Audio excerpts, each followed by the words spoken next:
Your husband only needs your luxurious apartment in the city center, otherwise he will throw you out like a cur, my mother shouted, once again demanding that the apartment be re-registered to her. I got angry and decided to test my husband, but I did not hide from the truth that I learned.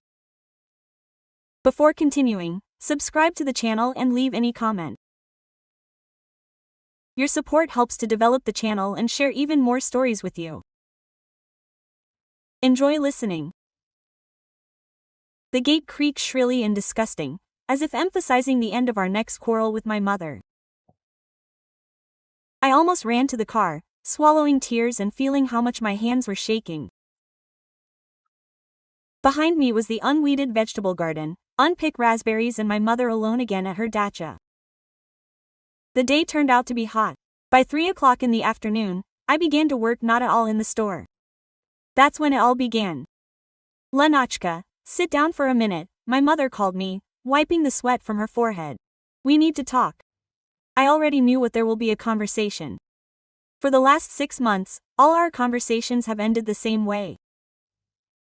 Daughter, you understand, I am worried about you. Tell me, why doesn't your husband want children? You have been married for 3 years and nothing. But before, you dreamed of a baby so much. Mom, we discussed this. First, we want to get on our feet, finish the renovation. What renovation? In your apartment, which is about to happen. She stopped short, but I was already wound up. Finish the conversation, Mom. That which my husband will take away from me. That's what you wanted to say. Isn't that so? Do you really think that he loves you? All he needs is your luxurious apartment in the city center, otherwise he will throw you out like a cur. These words caught up with me already at the car. I turned around abruptly. Mom was standing on the porch, her arms crossed over her chest. In her blooming cotton dressing gown, she seemed very small and defenseless, but her gaze was full of stubbornness and some kind of desperate determination. Mom, stop. You chose him yourself.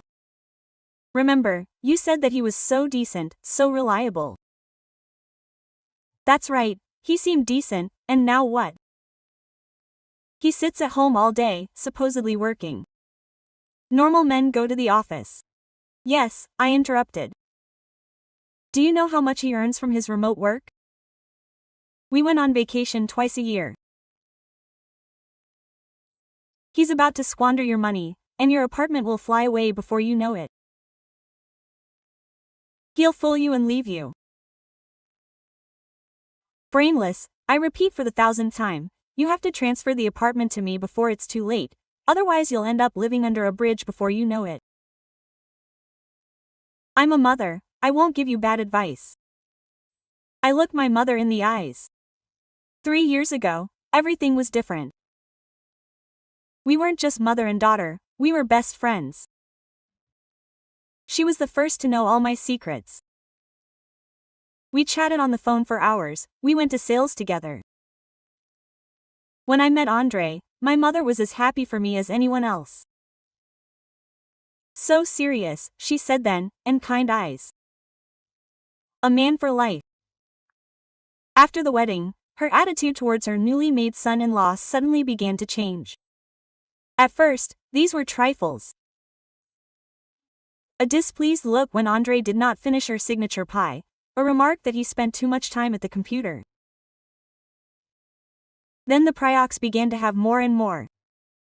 Criticism of the son-in-law's work, hints at his supposedly cool attitude towards me. And now this obsession with the apartment has appeared. Andre tried to stay away from our conflicts. I don't want to be a bone of contention, he said. This is your relationship with your mother. I should not interfere. At my request, my husband reduced communication with his mother-in-law to a minimum, showed up at family celebrations and immediately left. I started the engine, looking at the summer house for the last time. I remembered my mom and I sitting on the veranda drinking tea with apricot jam and having heartfelt conversations until dawn. Her warm hands on my shoulders. Where did it all go? Len, maybe you'll stay? Mom's voice came from afar. I'll bake a pie. Your favorite, with apples and cinnamon. Sorry, Mom, I can't stay here anymore. I shook my head and drove off. Her lonely figure flashed in the rearview mirror. My heart sank with pain, but I couldn't go back. Everything inside me was boiling with resentment and anger. Only when I pulled out onto the highway did I realize I was crying. Mom's words about Andre were stuck in my head like poisoned needles. I had never doubted my husband before, but now what if there was some truth in her fears? What if I really was missing something important? I returned home at 6 o'clock. Andre was not there. The apartment was echoing silent, broken only by the ticking of the clock. I habitually touched its body, as I always did when passing by. For some reason, this gesture calmed me down. Reminded me of the times when everything was simple and clear. On the kitchen table stood a cup of coffee and a half-eaten piece of toast. So Andre ate at home. Usually he always washes the dishes after himself, but now he was in a hurry. Strange. I mechanically took yesterday's salad out of the refrigerator and picked at it with a fork. The piece did not go down my throat. Mom's words were spinning in my head like a broken record. Before, I simply brushed off her suspicions, writing them off as ordinary maternal jealousy. But today something was different.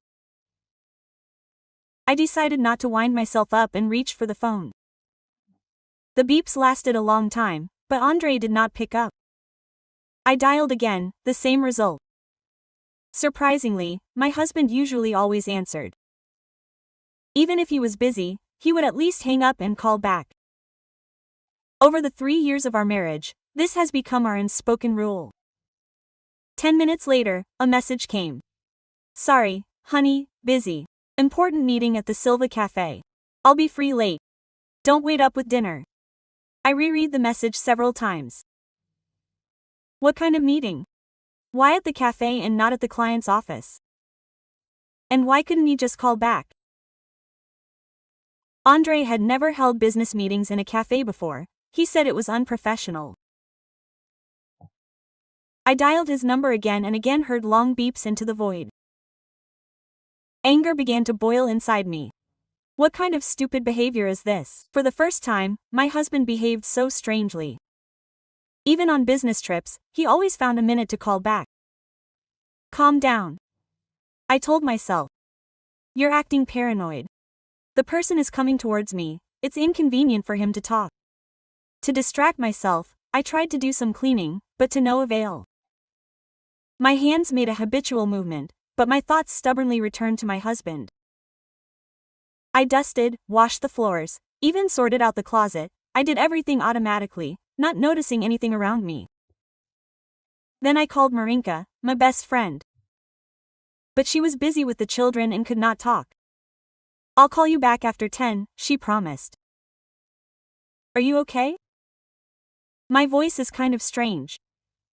No, everything is fine, I lied, but I did not even believe myself. At 8 o'clock I could not stand it. I'll just drive past, I convinced myself, going down to the car. I'll make sure that everything is okay and then go home. An inner voice whispered that I was behaving like a jealous fool, but I could not stop. Silva was located in an old merchant's mansion. What I liked most was the huge panoramic windows. We used to often pass by this establishment. I kept persuading Andre to come in for dinner, but he laughed it off. It was too posh a place for simple IT guys. Having parked across the street, I immediately saw my husband. He was sitting at a table by the window. Opposite him sat a young woman, a slender brunette in an elegant blue dress. On the table in front of them stood a bottle of wine and some snacks. I froze, unable to look away. They were talking animatedly about something. Andre kept laughing. The stranger was showing him something on her phone, moving very close, and he was watching intently, his head tilted to her shoulder. Their faces were so close to each other. The picture before my eyes swam, so this is what it was like. An important meeting. That's why he didn't pick up the phone. That's why he never wanted to go into this cafe with me. My head started buzzing. Mom's words sounded with renewed vigor. Do you think he loves you? I stood there, clutching the steering wheel and unable to move. And in the panoramic window of the cafe, as if in a frame from a movie, my husband continued to smile at a beautiful stranger in a blue dress. I don't remember how I ended up inside the cafe. It seems that the maître was trying to ask something, but I rushed past him like a hurricane. Blood was pounding in my ears, red spots were swimming before my eyes. So that's how I screamed so loudly that all the cafe patrons looked at our table. You have an important meeting. Andre shuddered and turned around abruptly. His interlocutor raised her eyebrows in surprise. Lena, what are you doing? Don't bother explaining, you miserable liar. I felt the gaze of the other patrons on me, but I could no longer stop. He lied to me for 3 years about his work, about important meetings with clients. Listen, and you, I turned to the woman in the blue dress. Do you know that he is married? Or does it not matter to you? It's a common thing for you to steal someone else's husband. Do I understand correctly? The stranger's cheeks flushed slightly, but she remained surprisingly calm. Elena, I believe she pronounced each word coldly and imperiously. My name is Vera Alexandrovna. I am a co-owner of the company where your husband works. I stumbled mid-sentence, not understanding how to behave further. I flew in from Singapore specifically for a personal meeting with Andre. We were planning to offer him the position of director of the development department. I emphasize, we were planning, because after your spectacular appearance I am forced to reconsider this decision. She carefully blotted her lips with a napkin and continued, You see, in such a position a person must be able to control their emotions and adequately assess the situation. Unfortunately, family scandals in public places do not fit into our company policy. At that very second, I felt a slight dizziness. Only now did I notice business papers on the table, a tablet with graphs and a presentation on the phone screen. Vera Alexandrovna rose from the table and threw an expensive jacket over her shoulders in one movement. Quote, Andre, I'm sorry. You really are an excellent specialist, but in the current circumstances, wait, I grabbed her by the sleeve. I didn't mean to. Just take your hand away. She shrugged her shoulder in disgust. And in the future, before accusing strangers of immoral behavior, learn at least basic manners. Vera Alexandrovna turned around and walked toward the exit. Her heels clearly clicked on the parquet in the deathly silence of the hall. I turned to my husband. Andre, I didn't know. Please forgive me. My husband slowly raised his eyes to me. I have never seen so much resentment and disappointment in them. Quote, You know, he said quietly.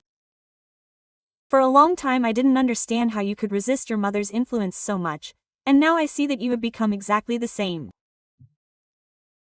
The same suspicion, the same willingness to see the worst in people. The man stood up, took a bill out of his pocket and put it on the table. You'll be better off with her than with me. You're good for each other. Andre, wait. But he was already heading for the exit without turning around. I stood in the middle of the cafe, feeling the disapproving glances of the customers. Tears rolled down my cheeks. Somewhere in the background, a worried waiter loomed, but I didn't see him. My husband's face stood before my eyes, and his last words echoed, You've become exactly the same. In complete confusion, I went to my mother. Despite our disagreements, she always remained the closest person to me, the only shoulder I could lean on in difficult times. I needed advice. Support. After all, who else but a mother sincerely wishes happiness for her child? Mom turned out to be waiting for me, opened the door right away, as if she was standing behind it. Lenachka, she hugged me tightly. I was so worried after our quarrels. Thank God you came. Forgive me, daughter. Come in, let's have some tea. The kettle was already noisy in the kitchen. There was jam on the table. My favorite apricot jam, like in childhood, when I would run to her with my troubles, and she always knew how to comfort me. Mommy, I could hardly hold back my tears. It seems I ruined everything, and I told her everything. About the cafe, about the woman in the blue dress, about Andre's failed promotions, about his last words. What should I do? How can I get my husband back? Mommy, tell me. Mom listened silently, stirring her tea with a spoon, and then suddenly smiled. Daughter, this is wonderful. Everything that happens is for the best. So, you are not destined to be together. Why couldn't I believe my ears? Just don't get worked up. These are just the first emotions. In a month, you won't even remember his name. We broke up and broke up, fate says. I'll help you with the divorce, I know a good lawyer. Mom, you don't understand. I don't want to get divorced. I love my husband. Love? The woman snorted discontentedly. There is no love. All men are the same, daughter. Do you think your father was different? They all betray sooner or later. The best thing a man can do for a woman is to get out of her life. You see, darling, you and I can do just fine together. Why do we need anyone else? We'll rent out the apartment, we'll go to the sea next summer. And I looked at my mother and didn't recognize her. We'll get a cat, we'll go to the country on weekends. Remember how good it used to be? Just you and me. And suddenly it dawned on me. It wasn't about the apartment or Andre.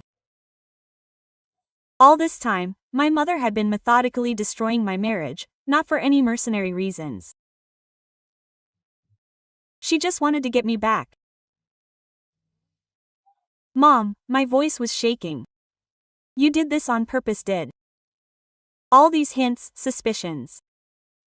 Were you deliberately trying to set Andre and me against each other? She fell silent mid-sentence, and this silence was more eloquent than any confession. Lord, I got up from the table. How could you? You are a mother, you should have wished me happiness. And I do. The woman also jumped up. Do you think you will be happy with him? He is enough. I almost screamed.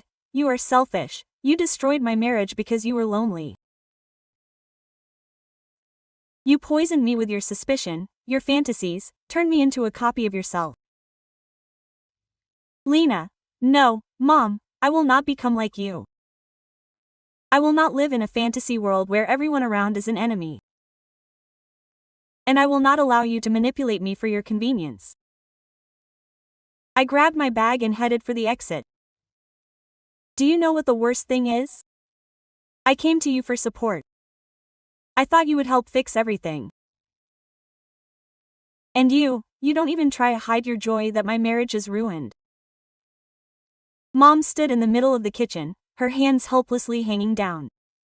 For the first time in her life, she couldn't find what to say. Goodbye, Mom. I will try to become different for myself, for my happiness, for my future happiness.